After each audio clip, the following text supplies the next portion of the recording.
ప్రముఖ సినీ నటి శ్రీమతి సంగీత గారి ప్రారంభించారు. IVF చికిత్సలో 25% భారీ discount, free doctor consultation, free ultrasound scan. 49 అంటే సంతానం, 49 అంటే సంతోషం. ఇప్పుడు జనసేన కూటమితో చంద్రబాబు నాయుడు బీజేపీ వాళ్ళ కూటమితో భారీ విజయంతో దాదాపుగా 162 సీట్లతో వాళ్ళు ప్రభుత్వంలో ఉన్నారు కాబట్టి ప్రజల స్పందన ఎట్లా ఉందండి? బాగుందా ఏపీలో ప్రజల స్పందన కూడా? ప్రజాస్పందన మరి వాళ్ళు మనకి ఎవరికి మంచి జరిగితే వాళ్ళనే నెత్తన పెట్టుకుంటారు.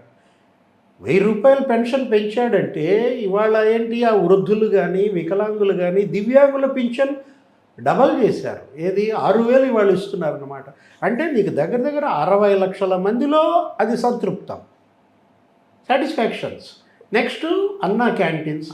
ఇవాళ పేదలు అన్నా క్యాంటీన్కి వెళ్ళి తింటున్నారు. నీకు రోజుకి 15 రూపాయలు 3 పూట్ల అల్పాహారం, భోజనం, మళ్ళీ ఈవినింగ్ భోజనం, అల్పాహారం, ఏదైతే అది 15 రూపాయలకి అతని ఆకలి తీరుతోంది. ఒక 200, 300, 500 రోజువారీ సంపాదనలో అది మిగిలే పరిస్థితి.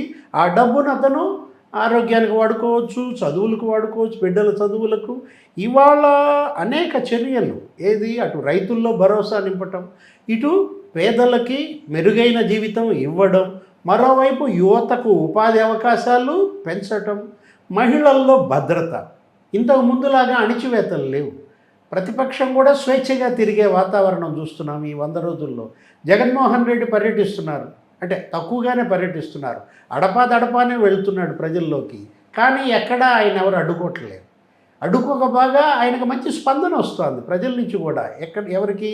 జగన్మోహన్ రెడ్డికి. అటు ప్రతిపక్షం మీద అణిచివేత లేదు, మీడియాపై అణిచివేత లేదు. మీకు తెలుసు ఏంటి, జర్నలిస్టులు జగన్మోహన్ రెడ్డి పరిపాలనలో ఎంత ఇబ్బందులు పడ్డారో.